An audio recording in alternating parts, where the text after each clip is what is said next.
أعوذ بالله من الشيطان الرجيم بسم الله الرحمن الرحيم والصلاة والسلام على رسول الكريم أما بعد প্রিয় শিক্ষার্থীবৃন্দ প্যান্ডেমিক সিচুয়েশনে নিশ্চয়ই তোমরা ভালো আছো তোমাদের সবার সুস্থতা কামনা করে আমাদের আজকের সেশন শুরু করছি আমাদের আজকের সেশন অনার্স চতুর্থ বর্ষের স্টুডেন্টদের ইসলামে মানবাধিকার এই বিষয়টির উপর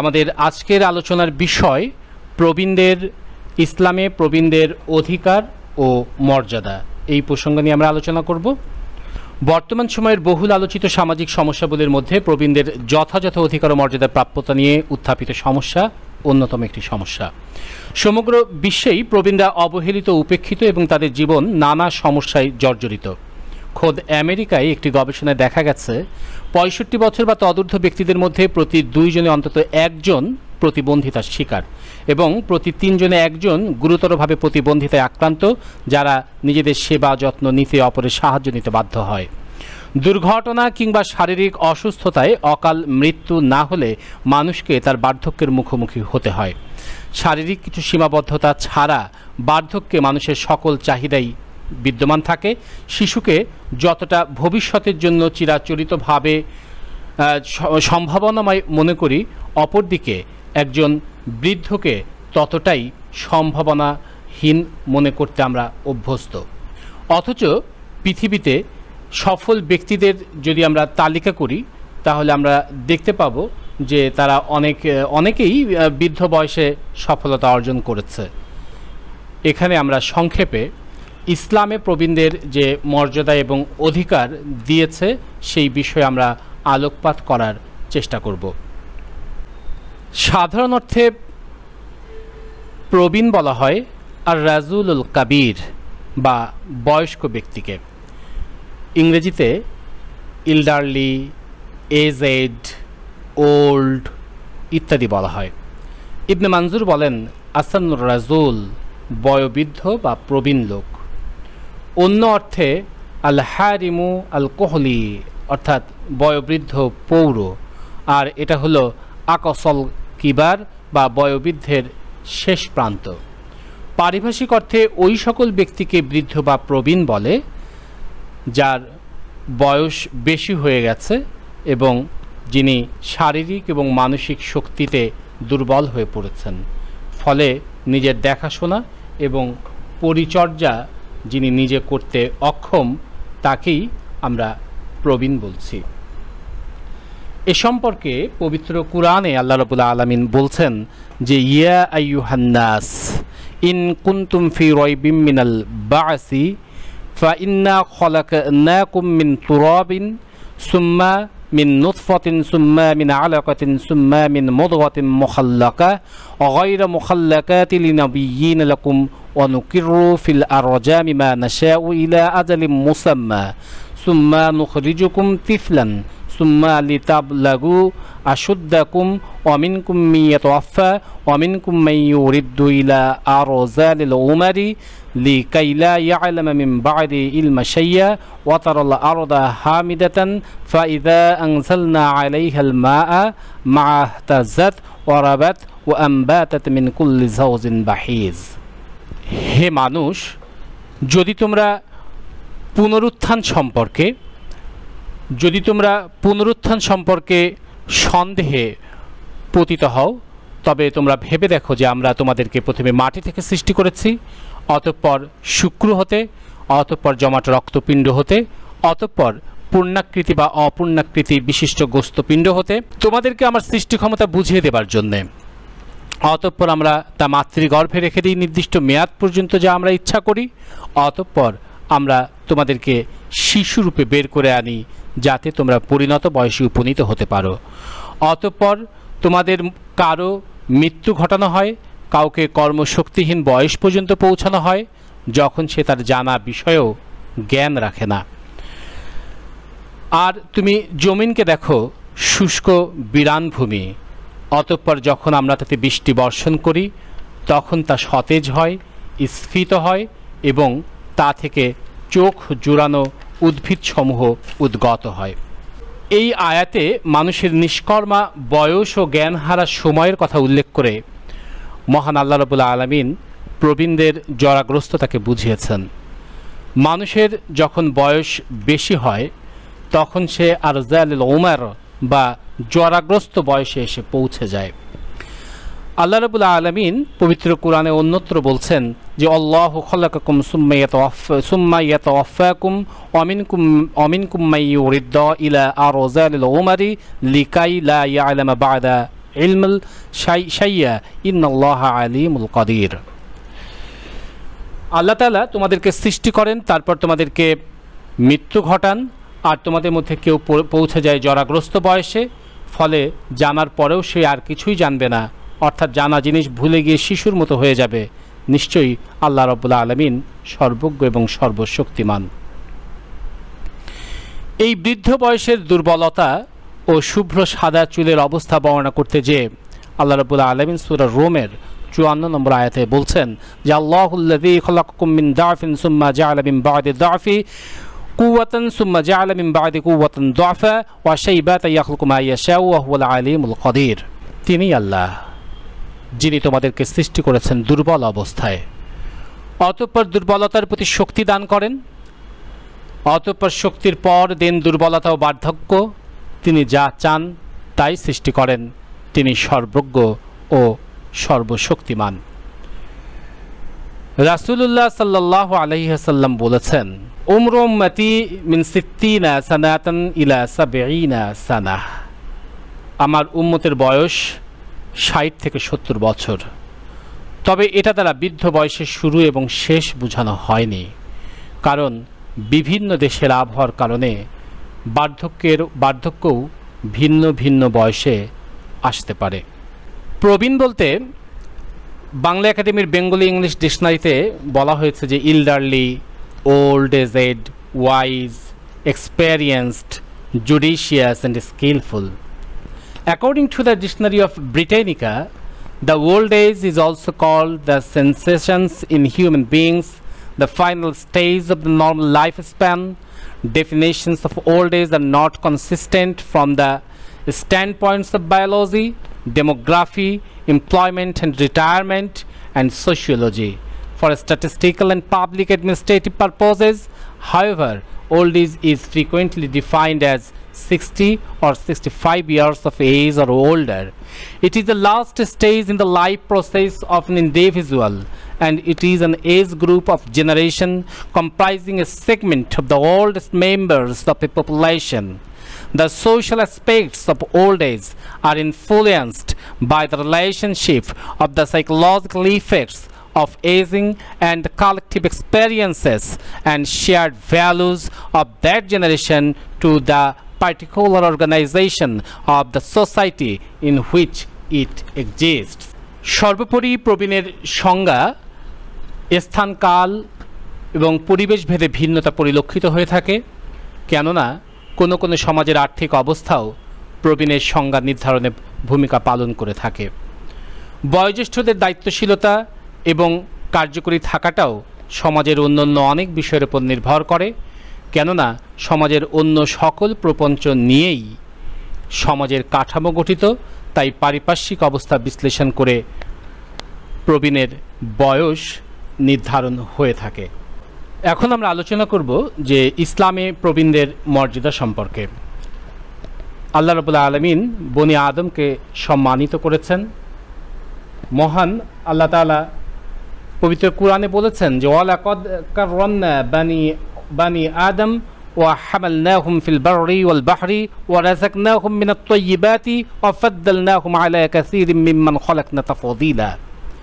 আমরা আদম সন্তানকে মর্যাদা দান করেছি, তাদেরকে স্থলে এবং সাগরে চলাচলের বাহন দিয়েছি, আর আমরা তাদেরকে পবিত্র রিজিক দান করেছি, এবং যাদেরকে আমরা সৃষ্টি করেছি তাদের অনেকের উপর আমরা তাদেরকে শ্রেষ্ঠত্ব দান করেছি। সাধারণত প্রবীণদের অসুস্থতার চিকিৎসার ব্যবস্থা করবে তার সন্তান, সন্ততি অথবা আত্মীয় স্বজন।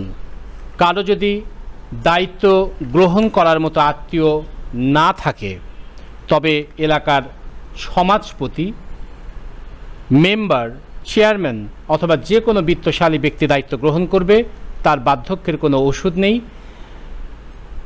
যেমন ওসামা বিন শারিক উনি বলছেন যে ক্বালাত লা আরাব ইয়া রাসূলুল্লাহ আলা নাতাদাওয়া ক্বালা নাআম ইয়া ইবাদাল্লাহ তাদাওয়াউ ফাইন্নাল্লাহা লাম ইয়াদউ দাআন ইল্লা ওয়াদাআ লাহু শিফাআন আও ক্বালা দাওয়াআন ইল্লা দাআ ওয়াহিদান ক্বালু ইয়া রাসূলুল্লাহ ওয়া মা হুয়া ক্বালা আল হারাম।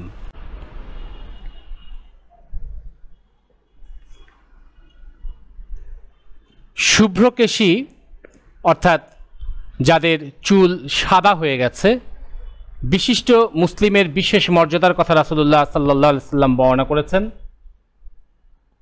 হযরত আমর বিন শুআইব তার পিতা ও দাদা থেকে বর্ণনা করেন যে রাসূলুল্লাহ সাল্লাল্লাহু আলাইহি সাল্লাম সাদা চুল উঠাতে নিষেধ করেছেন। তিনি বলেছেন যে এটা মুমিনের নূর। তিনি আরও বলেন, ইসলামে যদি কেউ সাদা চুল বিশিষ্ট হয়, আল্লাহ তার একটি মর্যাদা বৃদ্ধি করে দেন, একটি পাপ মোচন করে দেন, একটি পুণ্য লিখে দেন। রাসূলুল্লাহ সাল্লাল্লাহু আলাইহি সাল্লাম বলেছেন, মান শাবা শাইবাতান ফিল ইসলাম কানাত লাহু নূরুল ইয়াউমাল কিয়ামাহ। যে মুসলমান সাদা চুল বিশিষ্ট হবে, কিয়ামতের দিন এটা তার জন্য জ্যোতি বা আলো হবে। রাসূলুল্লাহ সাল্লাল্লাহু আলাইহি সাল্লাম আরও বলেন, ইন্না মিন ইজলালিল্লাহি ইকরামাজি শাইবাতুল মুসলিম। নিশ্চয়ই সাদা চুল বিশিষ্ট মুসলিমকে সম্মান করাই আল্লাহকে সম্মান করার শামিল। জারবি রাদিয়াল্লাহু তাআলা আনহু হতে বর্ণিত, তিনি বলেন, আনাস বিন মালিককে আমি বলতে শুনেছি যে একজন বয়স্ক লোক রাসূল সাল্লাল্লাহু আলাইহি ওয়াসাল্লামের সাথে দেখা করতে আসলো। লোকেরা তার জন্য পথ ছাড়তে বিলম্ব করে। তা দেখে রাসূলুল্লাহ সাল্লাল্লাহু আলাইহি ওয়াসাল্লাম বললেন, যে ব্যক্তি আমাদের ছোটদের স্নেহ করে না এবং আমাদের বড়দের প্রতি সম্মান প্রদর্শন করে না, সে আমাদের দলভুক্ত নয়। মান লাম ইয়ারহাম সগীরানা ওয়া ইউআক্কির কাবীরানা ফালাইসা মিন্না। তালহা বিন ওবাইদুল্লাহ থেকে বর্ণিত, তিনি বলেন যে দুজন মুসলমানের মধ্যে একজন শহীদ হলো এবং অপরজন 1 বছর পরে মারা গেল। হযরত তালহা রাদিয়াল্লাহু তাআলা আনহু স্বপ্ন দেখলেন, পরে মারা যাওয়া লোকটি শহীদের আগে জান্নাতে চলে গেল। তিনি বিস্মিত হয়ে রাসূল সাল্লাল্লাহু আলাইহি ওয়াসাল্লামের নিকট ঘটনাটি বর্ণনা করলেন। তখন রাসূলুল্লাহ সাল্লাল্লাহু আলাইহি ওয়াসাল্লাম তাকে বললেন, তিনি বললেন যে অপর লোকটি কি তারপর 1 বছর বেঁচে থাকেনি? সাহাবাগণ বললেন, হ্যাঁ। রাসূলুল্লাহ সাল্লাল্লাহু আলাইহি ওয়াসাল্লাম বললেন, সে একটি রমজান মাস পেয়েছে, সাওম পালন করেছে এবং 1 বছর যাবৎ এত এত সালাত কি সে পড়েনি? তারা বলল, হ্যাঁ। তখন আল্লাহ রাসূলুল্লাহ সাল্লাল্লাহু আলাইহি ওয়াসাল্লাম বললেন, আসমান এবং জমিনের মধ্যে যে ব্যবধান রয়েছে, তাদের দুজনের মধ্যে তার চেয়ে অধিক ব্যবধান রয়েছে। এই হাদিস দিয়ে বোঝা যায় যে বয়স বেশি পেয়ে বেশি ইবাদত করে শহীদের চেয়েও অগ্রগামী হওয়া সম্ভব। প্রবীণদের দ্বারা আমরা বিভিন্নভাবেই আমরা সাহায্যপ্রাপ্ত হই। রাসূলুল্লাহ সাল্লাল্লাহু আলাইহি ওয়াসাল্লাম বলেছেন, আল বারাকাতু মা আকাবিরকুম। প্রবীণদের সাথেই তোমাদের কল্যাণ এবং বরকত রয়েছে। অন্যত্র রাসূলুল্লাহ সাল্লাল্লাহু আলাইহি ওয়াসাল্লাম বলেছেন, আবগুনিদ দুআইফা ফাইন্নাকুম ইন্নামা তুরযাকুনা ওয়া তুনসারুনা বিদুআফাইকুম। তোমরা আমাকে দুর্বলদের মাঝে খোঁজ করো, কেননা তোমাদের মধ্যে যারা দুর্বল তাদের ওসিলায় তোমরা রিজিক এবং সাহায্য প্রাপ্ত হয়ে থাকো। তিনি আরও বলেছেন, ইন্নামা ইয়ানসুরুল্লাহ হাযিহিল উম্মাতা বিদাঈফিহা বিদাওয়াতিহিম ওয়া সালাতিহিম ওয়া ইখলাসিহিম। নিশ্চয়ই আল্লাহ তাআলা এই উম্মতকে তাদের দুর্বল লোকদের দোয়া, সালাত এবং ইখলাসের মাধ্যমে সাহায্য করে থাকেন। কারণ দুর্বলদের ইবাদতে দোয়ায় প্রবল একনিষ্ঠতা থাকে দুনিয়ার সৌন্দর্য থেকে অন্তরের পরিচ্ছন্নতা, তাদের আগ্রহ, মনোযোগ, অভিপ্রায় একই দিকে হয়ে থাকে, সে কারণে তাদের দোয়া কবুল হয়ে থাকে। তাই প্রবীণ যেই হোক না কেন, তাকে সর্বাবস্থায় সম্মানের চোখে দেখতে হবে। উপযুক্ত পানাহার, প্রয়োজনীয় চিকিৎসা, যথাযোগ্য পোশাক এবং মানসম্মত আবাসনের ব্যবস্থা করে তাদের কাছ থেকে দোয়া নেওয়া প্রয়োজন। অধিক বয়সীদের জন্য বিশেষ মর্যাদা ইসলাম নির্ধারণ করে দিয়েছে। রাসূল সাল্লাল্লাহু আলাইহি ওয়াসাল্লাম বলেছেন, আমি কি তোমাদের মধ্যে উত্তম ব্যক্তির সংবাদ দিব না? তারা বলল, হে আল্লাহর রাসূল। তিনি বললেন, তোমাদের মধ্যে ওই ব্যক্তি উত্তম যে দীর্ঘ আয়ু লাভ করে এবং সুন্দর আমল করে। অন্য হাদিসে আছে যে জনৈক ব্যক্তি রাসূলুল্লাহ সাল্লাল্লাহু আলাইহি ওয়াসাল্লামকে প্রশ্ন করল যে হে আল্লাহর রাসূল, উত্তম ব্যক্তি কে? তিনি বললেন যে দীর্ঘ জীবন পেয়েছে এবং তার আমল সুন্দর হয়েছে। সে আবার প্রশ্ন করল মানুষের মধ্যে নিকৃষ্ট কে? তিনি বললেন যে দীর্ঘ জীবন পেয়েছে এবং তার আমল খারাপ হয়েছে। ইবাদতে বিশেষ মর্যাদা। প্রবীণদের ইবাদতের প্রতি বিশেষ গুরুত্ব রয়েছে, যেহেতু শেষ ভালো যার সব ভালো তার। হযরত সাহাল বিন সাদ রাদিয়াল্লাহু তাআলা আনহু থেকে বর্ণিত, তিনি বলেন যে কোনো একটি যুদ্ধে এক সাহাবী বীরত্বের সাথে যুদ্ধ করছিল। এক পর্যায়ে রাসূলুল্লাহ সাল্লাল্লাহু আলাইহি ওয়াসাল্লাম বললেন, কেউ যদি কোনো জাহান্নামীকে দেখতে চায় তবে সে যেন এই ব্যক্তির দিকে লক্ষ্য করে। এ কথা শুনে এক লোক তার পিছু নিয়ে দেখল মুশরিকদের আঘাতে তার শরীরে ক্ষতের সৃষ্টি হওয়ায় সহ্য করতে না পেরে সে আত্মহত্যা করেছে। এজন্যই রাসূলুল্লাহ সাল্লাল্লাহু আলাইহি ওয়াসাল্লাম বললেন যে ইন্নাল আবদা লা ইয়ামালু আমালান আহলিন নার ওয়া ইন্নাহু মিন আহলিল জান্নাতি ওয়া ইয়ামালু আমালি আহলিল জান্নাতি ওয়া ইন্নাহু মিন আহলিন নার ওয়া ইন্নামাল আমালু বিখাওয়াতিম। কোনো বান্দা জাহান্নামীদের কাজ করে অথচ সে জান্নাতি, আবার কেউ জান্নাতীদের কাজ করে অথচ সে জাহান্নামী। নিশ্চয়ই শেষ আমলের উপরই পরিণাম নির্ভরশীল। সেহেতু শেষ বয়সে ইবাদতের মাত্রা যথাসাধ্য বাড়িয়ে দিতে হবে, কারণ এ সময় ইবাদতে অনীহা এসে যাওয়ার ফলে কাফির হয়ে মারা যাওয়ার সম্ভাবনা রয়েছে। প্রবীণ পিতামাতার প্রতি আমাদের করণীয় নির্ধারণ করে দিয়ে পবিত্র কোরআনের সূরা বনী ইসরাঈলে আল্লাহ রাব্বুল আলামিন বলছেন যে ওয়াকাযা রাব্বুকা আল্লা তা'বুদু ইল্লা ইয়্যাহু ওয়া বিল ওয়ালিদাইনি ইহসানা ইম্মা ইয়াবলুগান্না ইনদাকাল কিবারু আহাদুহুমা আও কিলাহুমা ফালওয়াহফিদ লাহুমা জানাহাজ যুল্লি মিনার রাহমাতি ফালা তাকুল লাহুমা উফফিন ওয়া লা তানহারহুমা ওয়া কুল লাহুমা কাওলান কারীমা ওয়া কুর রাব্বিরহামহুমা কামা রব্বায়ানি সগীরা। আল্লাহ রাব্বুল আলামিন ইরশাদ করছেন যে তোমরা তাকে ছাড়া আর কারো উপাসনা করো না, পিতামাতার সাথে সদাচরণ করো।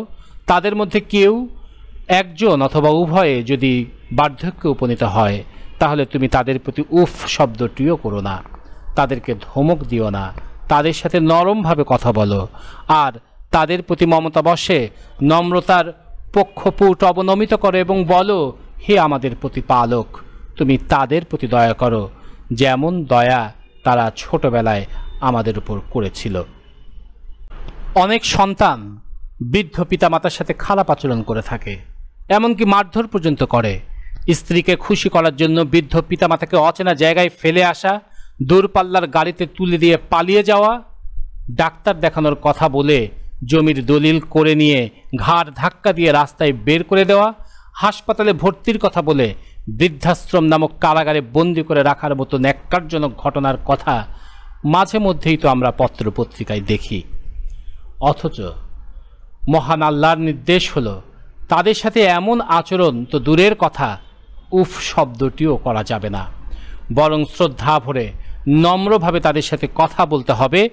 সর্বক্ষণ তাদের জন্য আল্লাহর শেখানো দোয়া করতে হবে যেন তাদের উভয়ের প্রতি মহান আল্লাহ রাব্বুল আলামিন রহম করেন।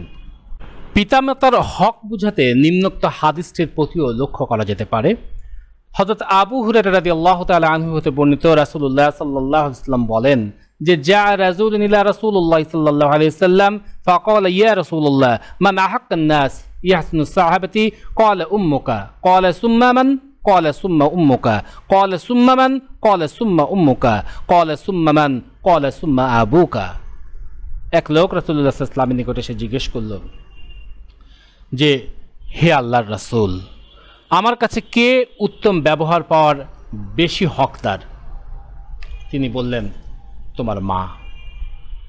সে বলল তারপর কে? তিনি বললেন তোমার মা। সে বলল তারপর কে? তিনি বললেন তোমার মা। সে বলল তারপর কে? তিনি বললেন তোমার বাবা। এ পর্যন্তই শেষ নয়। পিতামাতা অমুসলিম হলেও তাদের সাথে সুসম্পর্ক বজায় রাখার নির্দেশ ইসলামে রয়েছে। হযরত আসমা বিনতে আবু বকর রাদিয়াল্লাহু তাআলা আনহা বলেন যে রাসূলুল্লাহ সাল্লাল্লাহু আলাইহি ওয়াসাল্লামের যুগে আমার মা মুশরিক অবস্থায় আমার নিকটে এলেন। আমি রাসূলুল্লাহ সাল্লাল্লাহু আলাইহি ওয়াসাল্লামের নিকট ফতোয়া চেয়ে বললাম, তিনি আমার প্রতি খুবই আকৃষ্ট, আমি কি তার সঙ্গে সদাচরণ করব? তিনি বললেন, হ্যাঁ, তুমি তোমার মায়ের সাথে সদাচরণ করো। হযরত আমর বিন শুআইব তার পিতা এবং দাদা থেকে বর্ণনা করেন যে একবার এক লোক রাসূলুল্লাহ সাল্লাল্লাহু আলাইহি ওয়াসাল্লামের নিকটে এসে বলল যে, হে আল্লাহর রাসূল, আমার সন্তান এবং সম্পদ আছে, আমার পিতা আমার সম্পদের মুখাপেক্ষী। তিনি বললেন, তুমি তোমার সম্পদ, তুমি এবং তোমার সম্পদ উভয়ই তোমার পিতার।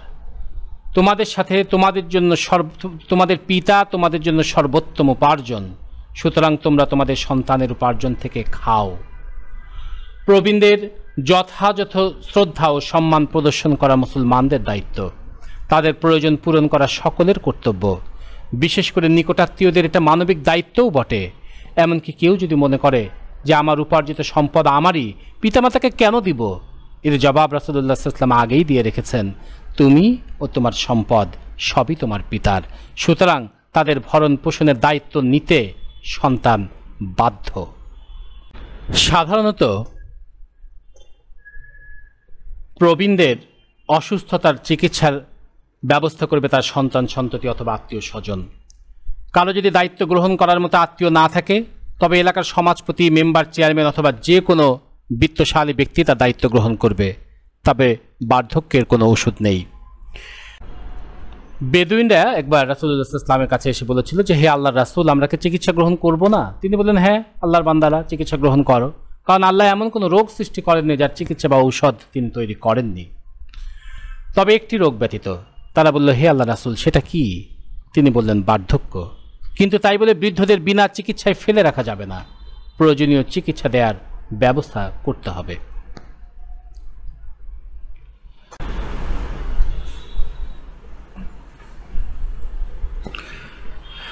সালামে অগ্রাধিকার। রাসূলুল্লাহ সাল্লাল্লাহু আলাইহি ওয়াসাল্লাম বলেন, ইউসাল্লিমু সাগীরু আলাল কাবীর ওয়াল মাররু আলাল কাঈদ ওয়াল কলিলু আলাল কাসীর। ছোটরা বড়দের, চলমান ব্যক্তি বসা ব্যক্তিকে এবং কম সংখ্যক লোক বেশি সংখ্যক লোককে সালাম প্রদান করবে। সালাত আদায়ে প্রবীণদেরকে বিশেষ সুবিধা প্রদান করা হয়েছে। ইমরান বিন হুসাইন থেকে বর্ণিত, তিনি বলেন যে একবার আমি অশ্বরোগে ভুগছিলাম, এমন অবস্থায় রাসূলুল্লাহ সাল্লাল্লাহু আলাইহি ওয়াসাল্লামকে সালাত আদায় সম্পর্কে জিজ্ঞেস করলাম। তিনি বললেন যে, সল্লি কায়মান ফাইন লাম তাস্তাতি ফাকাইদান ফাইন লাম তাস্তাতি ফাআলা জানবিন। দাঁড়িয়ে সালাত আদায় করো, যদি অক্ষম হও তবে বসে পড়ো, যদি তাতেও অক্ষম হও তবে শুয়ে শুয়ে পড়ো। এমনকি প্রবীণদের সম্মানে রাসূলুল্লাহ সাল্লাল্লাহু আলাইহি ওয়াসাল্লাম ইমামকে সালাত সংক্ষিপ্ত করার নির্দেশ দিয়েছেন। হযরত আবু মাসউদ হতে বর্ণিত, তিনি বলেন যে একবার এক ব্যক্তি এসে বললেন যে, হে আল্লাহর রাসূল, আল্লাহর কসম, আমি অমুকের কারণে ফজরের সালাতে অনুপস্থিত থাকি। তিনি সালাতকে খুব দীর্ঘ করেন।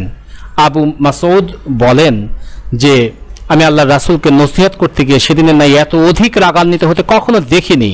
অতঃপর তিনি বললেন, তোমাদের মাঝে বিতরণকারী বা বিরক্তকারী রয়েছে, তোমাদের মধ্যে যে কেউ সালাতে ইমামতি করবে সে যেন তা সংক্ষেপ করে, কেননা তাদের মধ্যে দুর্বল, বৃদ্ধ এবং হাজতওয়ালা লোকও আছে। ইমামতিতে প্রবীণদের অগ্রাধিকার দিতে হবে, এ সম্পর্কে আবু মাসউদ থেকে বর্ণিত হয়েছে। তিনি বলছেন, ক্বালা লানা রাসূলুল্লাহ সাল্লাল্লাহু আলাইহি ওয়াসাল্লাম ইয়াউমুল কওমি আকরাউহুম লিকিতাবিল্লাহি ওয়া আকদামুহুম কিরাআতা ফাইন কানাত কিরাআতুহুম সাআন ফালা ইউআম্মুহুম আকদামুহুম হিজরা ফাইন কানু ফিল হিজরাতি সাওয়াউন ফালা ইউআম্মুহুম আকবারুহুম সিনা। রাসূলুল্লাহ সাল্লাল্লাহু আলাইহি ওয়াসাল্লাম আমাদেরকে বলেন যে আল্লাহর কিতাব, কুরআন মজিদের জ্ঞান যার সবচেয়ে বেশি এবং যে কুরআন তিলাওয়াত সুন্দরভাবে করতে পারে সেই সালাতের জামাতে সেই ইমামতি করবে। সুন্দর কিরাআতের ব্যাপারে সবাই যদি সমান হয় তাহলে তাদের মধ্যে যে হিজরতে অগ্রগামী সেই ইমামতি করবে। হিজরতের ব্যাপারেও সবাই যদি সমান হয় তাহলে তাদের মধ্যে যে বয়সে প্রবীণ সে ইমামতি করবে। সাওম পালনের ক্ষেত্রে প্রবীণদেরকে বিশেষ কিছু সুবিধা প্রদান করা হয়েছে, যে যারা অতি বৃদ্ধ বা প্রবীণ ব্যক্তি সাওম পালনে অক্ষম হলে প্রতিদিনের সাওমের বিনিময়ে একজন করে মিসকিনকে খাদ্য খাওয়াবে। আতার রহমতুল্লাহ বলেন যে তিনি ইবনে আব্বাসকে পাঠ করতে শুনেছেন যে তিনি পাঠ করছিলেন, যাদের জন্য এটি অর্থাৎ সিয়াম পালন করা খুব কষ্টকর হবে তারা যেন এর পরিবর্তে একজন করে অভাবীকে খাদ্য দান করে। এর ব্যাখ্যায় ইবনে আব্বাস বলেন, সিয়াম পালনে অক্ষম বৃদ্ধ বৃদ্ধার প্রত্যেক দিনের পরিবর্তে একজন মিসকিনকে খাদ্য খাওয়ানোর বিধান সম্বলিত উক্ত আয়াতটি রহিত হয়নি।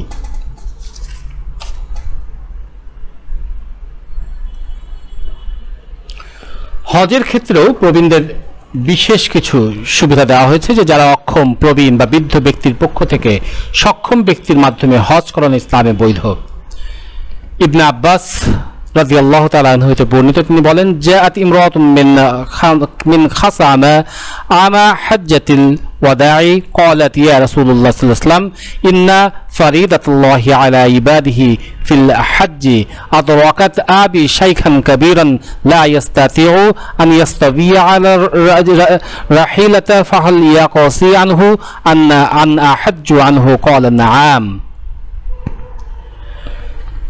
বিদায় হজের বছর খাসাম গোত্রের একজন মহিলা এসে বলল যে, হে আল্লাহর রাসূল, আল্লাহর তরফ থেকে বান্দার উপর যে হজ ফরজ হয়েছে তা আমার বৃদ্ধ পিতা মাতার উপর এমন সময় ফরজ করা হয়েছে যখন তিনি সোয়ারির উপর ঠিকভাবে বসে থাকতে পারেন না। আমি তার পক্ষ থেকে হজ করলে তার হজ আদায় হবে কি? তিনি বললেন যে অবশ্যই হবে। রাসূলুল্লাহ সাল্লাল্লাহু আলাইহি ওয়াসাল্লামের নৈকট্যে অগ্রাধিকার। রাসূলুল্লাহ সাল্লাল্লাহু আলাইহি ওয়াসাল্লাম বলেছেন যে তোমাদের মধ্যকার প্রবীণ ও জ্ঞানী লোকেরা যেন আমার কাছাকাছি দাঁড়ায়, তারপর পর্যায়ক্রমে দাঁড়াবে যারা তাদের কাছাকাছি, তারপর দাঁড়াবে যারা তাদের কাছাকাছি তারা।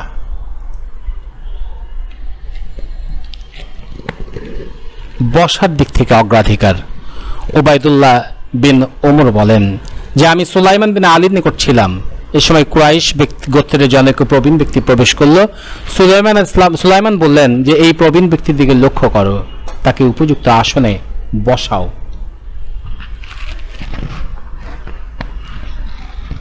কথা বলায় অগ্রাধিকার। একবার আব্দুল্লাহ ইবনে সাহাল ও মুহাইয়াসা খাদ্যের অভাবে খাইবারে আসেন। ঘটনাক্রমে আব্দুল্লাহ নিহত হলে রাসূলুল্লাহ সাল্লাল্লাহু আলাইহি ওয়াসাল্লামের নিকট ঘটনাটি বলার জন্য মুহাইয়াসা অগ্রসর হয়। তখন রাসূলুল্লাহ সাল্লাল্লাহু আলাইহি ওয়াসাল্লাম মুহাইয়াসাকে বলেন, কাব্বির কাব্বির ইউরিদুস সিন্না, বড়কে কথা বলতে দাও, বড়কে কথা বলতে দাও। তিনি এতে উদ্দেশ্য করেছেন বয়সে প্রবীণ ব্যক্তিকে। এতে বোঝা যায় যে কোনো বৈঠকে কথা বলার সময় বড় বা প্রবীণ ব্যক্তিদেরকে অগ্রাধিকার দিতে হবে।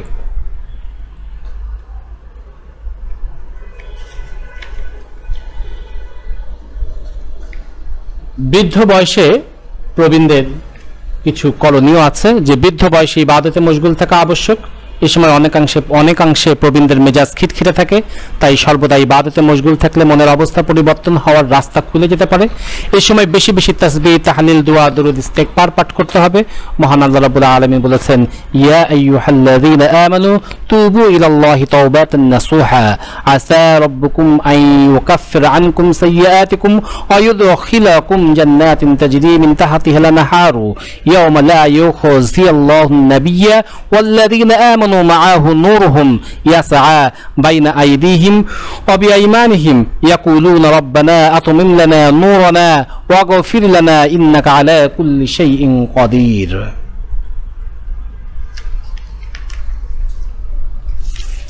হে ইমানদারগণ, তুমি আল্লাহর কাছে তওবা করো, খাঁটি তওবা।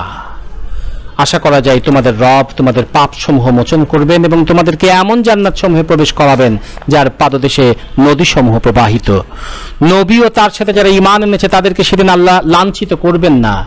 তাদের আলো তাদের সামনে ও ডানে ধাবিত হবে।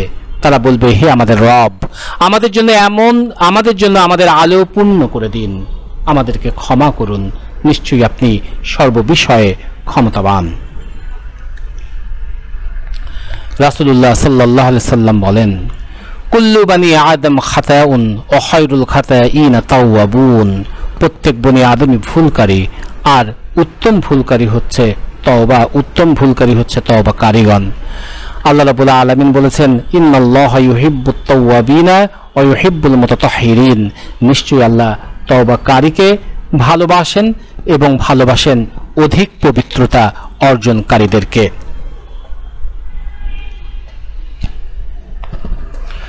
মুসাআব ইবনে সাদ ও আমর ইবনুল মাইমুন হতে বর্ণিত, তারা উভয়ে বলেন যে সাদ ইবনে আবু ওয়াক্কাস তার সন্তানদেরকে নিম্নোক্ত বাক্যগুলো এমনভাবে শিক্ষা দিতেন যেমনভাবে মক্তবের শিক্ষক শিশুদেরকে শিক্ষা দেন। আর তিনি বলতেন, রাসূলুল্লাহ সাল্লাল্লাহু আলাইহি সাল্লাম সালাতের পর এগুলো দ্বারা আল্লাহ তাআলার নিকট আশ্রয় প্রার্থনা করতেন। আল্লাহুম্মা ইন্নী আউযু বিকা মিনাল জুবনি ওয়া আউযু বিকা মিনাল বুখলি ওয়া আউযু বিকা মিনাল আরযালিল উমুর ওয়া আউযু বিকা মিন ফিতনাতিদ দুনিয়া ওয়া আযাবিল কবর। হে আল্লাহ, তোমার কাছে আমি ভীরুতা হতে আশ্রয় চাই, তোমার কাছে কৃপণতা হতে আশ্রয় চাই, তোমার কাছে অতি বার্ধক্যে পৌঁছার বয়স হতে আশ্রয় চাই, এবং তোমার কাছে দুনিয়ার ঝগড়া বিবাদ কবরের শাস্তি হতে আশ্রয় চাই। এছাড়াও প্রবীণদের কর্তব্য হল আত্মীয় স্বজনদের যথাসম্ভব খোঁজ খবর নেওয়া ও দোয়া করা। হযরত ইব্রাহিম আলাইহিস সালাম বৃদ্ধ অবস্থায় তার ছেলে ইসমাইল ইসলামের সাথে সাক্ষাৎ করতে যান, একসাথে কাবা ঘর নির্মাণ করেন এবং তাদের জন্য ও পরবর্তী বংশধরদের জন্য দোয়া করেন। আজ যে শিশু সময়ের পরিক্রমায় সেই শিশুর পিতা, সময়ের বিবর্তনে শিশু যুবক বৃদ্ধে পরিণত হয়। একদিন যে মানুষ বহু আশা ও স্বপ্ন নিয়ে সংসার গড়ে তোলে, সেখানে মা বাবা ছেলে মেয়ে দাদা দাদি নিয়ে তৈরি হয় ভালোবাসার পরিবার। সময় অতিক্রান্ত হতে হতেই শুধুমাত্র বয়সের কারণে সেই প্রিয় লোকটি হয়ে পড়েন সংসারে তুচ্ছ বা অপ্রয়োজনীয়। পরিবারের কোনো কাজেই আর তাকে ব্যবহার করা হয় না। সংসারের ভালো মন্দ সুখ দুঃখ থেকেও তিনি তখন বহু দূরে, সংসারের মধ্যে থেকেও তিনি সংসারের বাইরে। এই যে সুদূর ও বিচ্ছিন্ন জীবন, যা মানব জীবনের সর্বশেষ অধ্যায়। নির্দিষ্ট সময় বেঁচে থাকলে বার্ধক্য আসবেই। এ সময় জীবনযাপনের সমস্যাই হলো প্রবীণদের প্রধান সমস্যা। বার্ধক্যের কারণে তারা যেন অসহায় হয়ে পড়েন। উপযুক্ত খাদ্য, পরিচর্যা, স্বাস্থ্যসেবা, বাসগৃহ প্রায় সব মৌলিক অধিকার থেকে তারা বঞ্চিত উপেক্ষিত হন। অনেকে বার্ধক্যের কারণে নিজ সংসারে পরবাসী জীবন যাপন করেন। অনেক সন্তান নিজের বাবা মাকে বার্ধক্যে সংসারের ঝামেলা মনে করে বৃদ্ধাশ্রমে নিয়ে আসে।